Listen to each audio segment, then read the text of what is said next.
அனைவருக்கும் வணக்கம். சற்று முன்னிலான தகவல். எந்தெந்த மாவட்டங்களில் கனமழை எச்சரிக்கை மற்றும் மிதமான மழைக்கு வாய்ப்புள்ளதாக சென்னை வானிலை ஆய்வு மையம் தெரிவித்தது பற்றி அந்த வீடியோ பார்க்க போகிறோம். நம்மளோட சேனல் இப்போ தான் வந்திருக்கீங்கன்னா மறக்காம சப்ஸ்கிரைப் பண்ணிக்கோங்க. பக்கத்தில் இருக்க பெல் ஐகானை கிளிக் பண்ணி ஆல்ரெடி பண்ணிக்கோங்க.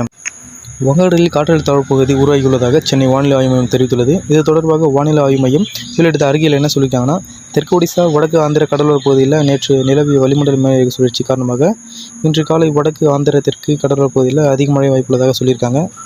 அதுக்கப்புறம் பார்த்திங்கன்னா, தென்னிந்திய பகுதியில் ஒரு வளிமண்டல மேக சுழற்சி நிலவுகிறதும் இதன் காரணமாக தமிழகத்தில் ஓரிரு இடங்களிலும் புதுவை மற்றும் காரைக்காலிலும் அதிகமான மழை பெய்ய வாய்ப்புள்ளதாக அவர் சொல்லியிருக்காங்க. அதுக்கப்புறம் பார்த்திங்கன்னா 30 கிலோமீட்டர் முதல் 40 கிலோமீட்டர் வரை வேகத்தில் காற்று வீசக்கூடும் சொல்லியிருக்காங்க. மயிலாடுதுறை, கடலூர், விழுப்புரம் மாவட்டங்களில் ஓரிரு இடங்களில், புதுவை மற்றும் காரைக்கால் பகுதியில் அதிகமான மழை வாய்ப்புள்ளதாக ஒரு கூடுதல் தகவலும் வெளியிட்டிருக்காங்க. இது போன்ற வானிலை மற்றும் மழை பற்றிய கூடுதல் தகவலை உடனுக்குடன் துல்லியமாக தெரிஞ்சுக்கொள்ள நம்மளோட சேனலை சப்ஸ்கிரைப் பண்ணி வச்சுக்கோங்க. அப்போ தான் நான் போடுற இந்த மாதிரி வீடியோ உங்களுக்கு நோட்டிஃபிகேஷன் வரும். நன்றி, வணக்கம்.